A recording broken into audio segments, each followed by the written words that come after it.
వేదిక మీద ఉన్న పెద్దలు, భవిష్యత్తు లీడర్లు, నిజానికి ఈ జాక్ రెండో జాక్ అంటున్నాను. ఎందుకంటే ఇదే బిల్డింగ్లో ఒక జాక్ బిఎల్ఎఫ్ ఏర్పడ్డప్పుడు నేను దానిలో చాలా సీరియస్గా పనిచేసాను. అంటే బిఎల్ఎఫ్కు నేను అప్పుడు ఏం పేరు పెట్టానంటే ఏబీసీ పాలిటిక్స్ అని చెప్పాను. అంటే ఏబీసీ జాక్ పెట్టాలని చెప్పాను, alliance of Bahujans and communist.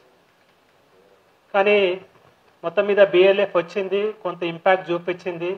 తర్వాత ఎందుకో అనివార్య కారణాల వల్ల అది క్లోజ్ అయింది. అప్పటి నుంచి నాలో నిరంతరంగా మళ్ళీ జాక్ ఎప్పుడు పుడుతుందా అని నేను ఒక పిహెచ్డి కూడా చేయించాను. నా దగ్గర ఎస్ఎఫ్ఐ స్టూడెంట్ లీడర్ మూర్తి అని ideological alliances and alternative politics అని ఒక పిహెచ్డి చేశాడు, ఈ మధ్యనే సబ్మిట్ చేశాడు. కాబట్టి ఈ జాక్ మీద నాకు చాలా సీరియస్గా ఒక స్ట్రాంగ్ సాలిడ్ అండర్స్టాండింగ్. రెండవది ఏంటి అని అంటే, చాలామంది అంటున్నారు ఎస్సీ ఎస్టీ ప్రజలు 90%, కానీ మనం ఎందుకు గెలుస్తలేము, ఓట్లు మనకు ఎందుకు వస్తలేవు అంటే, నేను ప్రధానంగా ఒకటే చెప్తే ఏంటంటే గొడ్డలి కామ రాజకీయాలని చెప్తున్నా. ఏంటిది గొడ్డలి కామ రాజకీయాలంటే, ఒక మంచి చెట్టు ఉంది, ఎస్సీ ఎస్టీ బీసీ సమాజం లాగానే కష్టపడి పనిచేసే సమాజం. ఈ చెట్టులో మంచి కొమ్మ ఉంది, అప్పర్ కాస్ట్ గొడ్డలి, ఇనుప తూకమంటంగా గొడ్డలు ఏం ఆలోచించిందంటే, నేను ఒట్టి గొడ్డలు లెక్క ఉంటే నాకు పనికి ఏం పని చేస్తా, నేను ఎక్కడ సక్సెస్ గాను, కాబట్టి ఈ మంచి కొమ్మని కట్ చేసుకొని కామగా తయారు చేసుకున్నాక ఏమైంది, ఎవరిని కొట్టాలి, ఇదే చెట్టుని కొట్టడం మొదలుపెట్టి. So this is the pathetic situation of backward classes. ఎంత ఘోరం అంటే, ఎంత సాంస్కృతిక పేదరికంలో ఉన్నామంటే, మనకు మిత్రువు శత్రువు అసలు ఏం జరుగుతుందో తెలియదు. మన శ్రమను దోచుకుంటే ఓకే, ఇంకా శ్రమ చేస్తాం, కానీ మన సోయినే దోచుకుంటే ఏం చేస్తాం, ఏం చేయలేం. అందుకనే ఇవాళ నేను చాలా క్లియర్గా చెప్తున్నా ఏంటంటే, మనిషి ఎన్ని రణాలు చేసినా మరణం అనివార్యం. కానీ ఇవాళ మీరు అంతకన్నా గొప్ప స్థాయికి అంటే అమరత్వ స్థాయికి వెళ్ళారు. మీ పేర్లందరూ కూడా చరిత్రలో నిలిచిపోతాయి. ఇది అంత గొప్ప రోజు అంటుంది. ఇక రాజకీయాల జోలికి వస్తే ఏంటంటే, నేను ఈ మధ్యనే మా స్టూడెంట్స్కి కూడా చాలా క్లాసులు చెప్పాను ఇదే జాక్ మీద, ఏబీసీ జాక్. అందరికి కూడా మనం పొలిటికల్ ఓనమాలు, పొలిటికల్ ఏబీసీలు చెప్పాలి. ఏబీసీ అంటే ఆల్ బ్యాక్వర్డ్ క్లాసెస్, ఇందాక తిరుమల సార్ అన్నట్టు. ఏం చేయాలంటే ఒక సింపుల్ సూత్రం, ఒకటే సూత్రం చెప్తా, దీంతో అధికారం వచ్చేస్తా అని చెప్తాను. అరే ఎట్లొస్తుంది సార్, ఇంత సింపుల్గా చెప్తే ఎట్లా, మీరు ఇంత ఈజీగా చెప్తున్నారంటే, నిజంగా పోయి మీరు ఎక్స్పెరిమెంట్ చూడండి, మీరు కూడా ఎక్స్పెరిమెంట్ చేసి చూడండి. ఏంటి చెప్పనా, ఈ ఎస్సీ ఎస్టీ బీసీ రాజ్యాధికార వేదిక అధికారంలోకి వస్తే 2029లో అధికారంలోకి వస్తే మా ఫస్ట్ ఫైల్ సంతకం చేసేది ఏంటుంటుంది తెలుసా, ఈడబ్ల్యూఎస్ రిజర్వేషన్ తీసేస్తామని మేము ఫస్ట్ ఫైల్ సంతకం చేస్తాం. మీ కాంగ్రెస్ పార్టీకి కానీ, మీ బీఆర్ఎస్ పార్టీకి కానీ, లేకపోతే మీ టీఆర్ఎస్ పార్టీ, ఇంకా మిగతా పార్టీలకు ఈ దమ్ముందా అంటున్నాను, లేదు. అందుకనే నేను యూనివర్సిటీలో క్లియర్గా చాలా మీటింగ్లలో చెప్తున్నానంటే, ఫోర్త్ ఫ్రంట్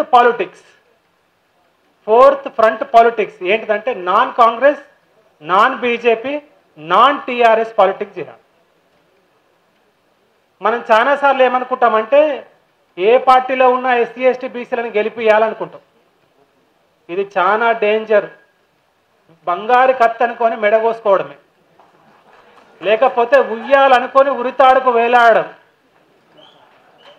అందుకనే ఇక నుంచి, ఇందాక విశారదన్న మిమ్మల్ని అందరినీ కూడా సైనికులు అన్నాడు, సారు లీడర్లు అన్నాడు, నేను కూడా లీడర్లే అంటున్నాను.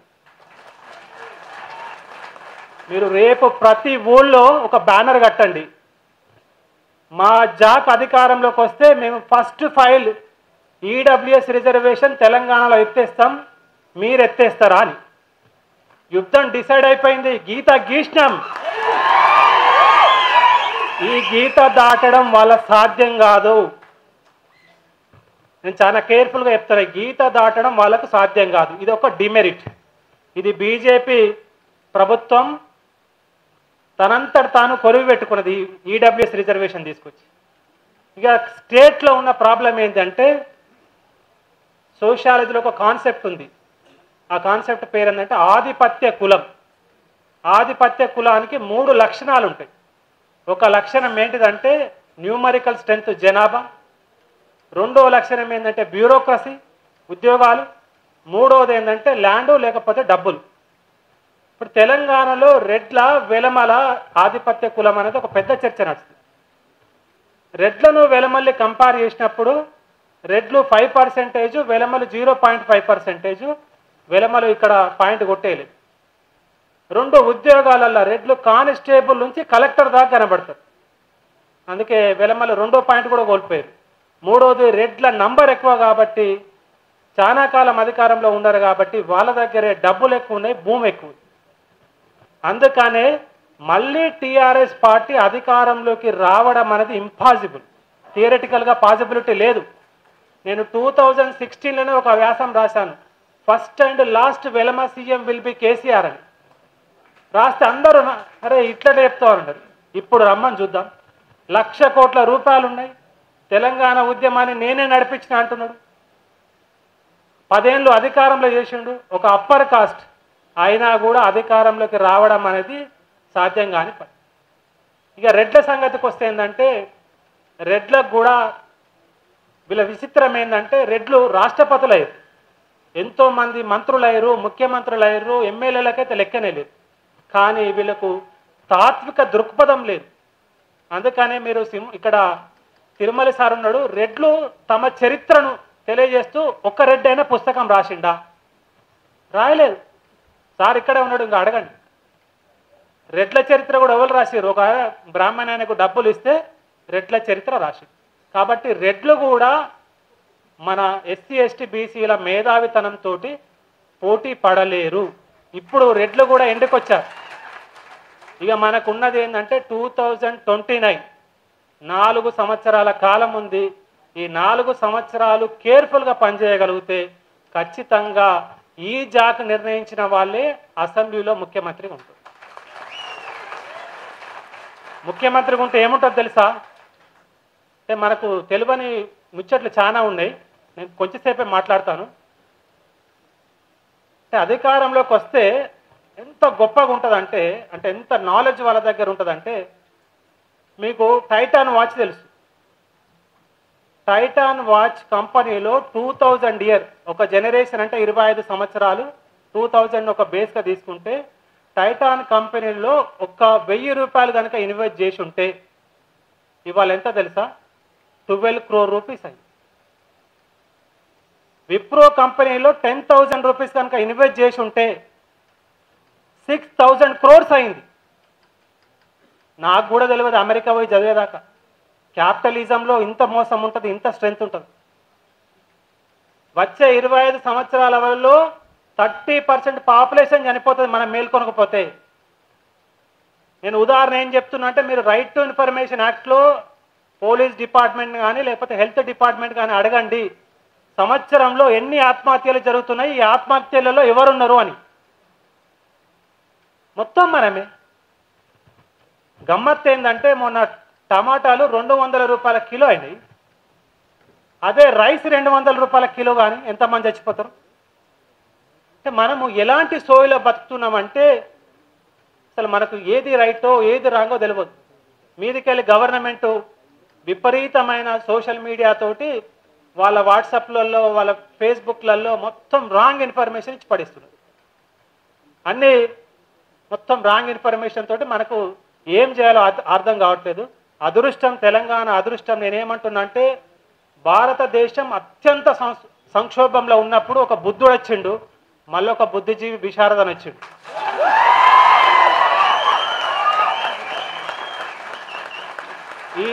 ఈ విశారదాన్ని కనుక మనం కోల్పోతే, మారోజు వీరన్నను కోల్పోయినాం, బెల్లి లలితను కోల్పోయినాం.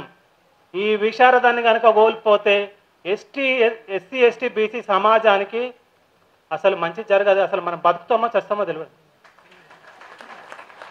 అందుకనే అవకాశం వచ్చింది, దీపం వెలిగింది, చేతులు అడ్డం పెట్టి ఈ దీపాన్ని నిలబెడదాం. మనకన్నా లాస్ట్ ఒక మాట చెప్తేందంటే, మనం ఎంతో గొప్పోళ్ళమంటే భారతదేశం బంగారానికి ప్రసిద్ధి. బ్రిటిషర్స్ మన దగ్గర నుంచి ఎంతో బంగారాన్ని లూటు చేసి లండన్లో రిజర్వ్ చేశారు. కానీ ఇప్పటికి కూడా భారతదేశంలో లెక్కలేనంత బంగారం ఉంది. ఏ శుభకార్యం జరిగినా బంగారంతో మనం వ్యవహారం నడిపిస్తాం. మరి ఈ బంగారం భారతదేశానికి ఎట్లొచ్చింది అంటే ఎవరి దగ్గర ఆన్సర్ లేదు, రీసెర్చ్ లేదు.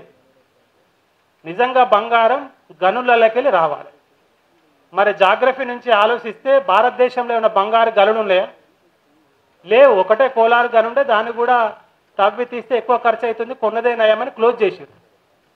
మరి ఈ బంగారం అంతా ఎక్కడికి వెళ్ళొచ్చింది? ఈ బంగారం అంతా బులియన్ మార్కెట్ వ్యాపారం, వర్తక వాణిజ్యాలతోటి భారతదేశానికి వచ్చింది.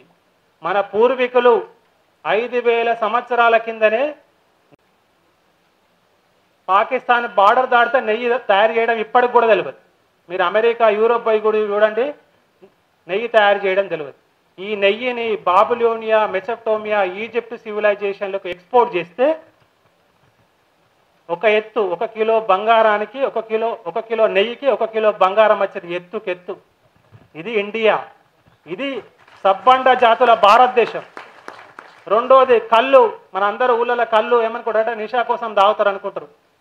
కానీ కళ్ళును వేడి చేస్తే చక్కెర వస్తుంది, టాడీ క్రిస్టల్స్. ఈ టాడీ క్రిస్టల్స్ కూడా ఎక్స్పోర్ట్ చేసేటోళ్ళం మనం. 1 కిలో క్రిస్టల్స్కి 1 కిలో బంగారం వచ్చి. ఇంకా అన్నిటికన్నా ఎక్కువ ఏంటిదంటే ఉక్కు.